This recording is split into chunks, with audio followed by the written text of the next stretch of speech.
එන්න හැම ප්‍රශ්නයකටම මුහුණ දෙන්න. මහා ගල් පර්වතයේ සමාධි ප්‍රතිමාව නිර්මාණය කරනකොට කොච්චර කුළු ගෙඩි පාරවල් මිටි පාරවල් වදිනවද ඒ ගලට?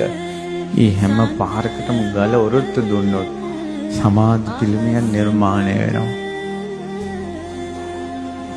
එන්න හැම ප්‍රශ්නයකටම මුහුණ දෙන්න. තමන් විශ්වාස කරපු අය තුන් හිතකින් හිතපු නැති විදිහට තමා වංචා කරද්දී ඒ බරපතල කුළු ගෙඩි පහරටත් මුහුණ දෙන්න. ඉගෙන ගන්න තැන විශ්වවිද්‍යාලේ රැකියාව කරන ආයතනෙ එතනත් සමහරවිට කවුරු හරි හරහට ඉන්න පුළුවන්. ඒ කුළු ගෙඩි පහරටත් බැඳපු මනුස්සයා හිතපු නැති චරිතයක් වෙලා බැඳපු බිරිඳ හිතපු නැති චරිතයක් වෙලා ඒ කුළු ගෙඩි පහරටත් ඔරොත්තු දෙනවා.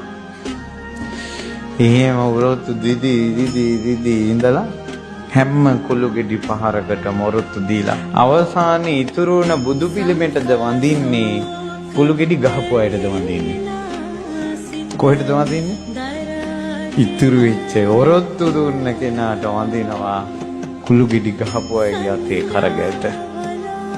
හැබැයි ගරු කරනවා අපි මේ සමාධි පිළිමේ හැදුවේ මෙයා කියලා. ඒ නිසා ඔය ඔබ ඉන්න සමාජයේ මිනිස්සු ඔයාට ඉවසීම කියන එක දෙයි. හැබැයි ඔරොත්තු දෙන්න ඕන. ඒ නිසා සමාධි බුදු පිළිමේ කතාව ඔබටත් මටත් කියන මටත් මේක ලේසි නෑ. ඔබටත් මටත් ලොකු පන්නරයක් වේවි. ඒ නිසා මේ ජීවිතේ ප්‍රශ්නවලට කරදරවලට ඔරොත්තු දෙමු.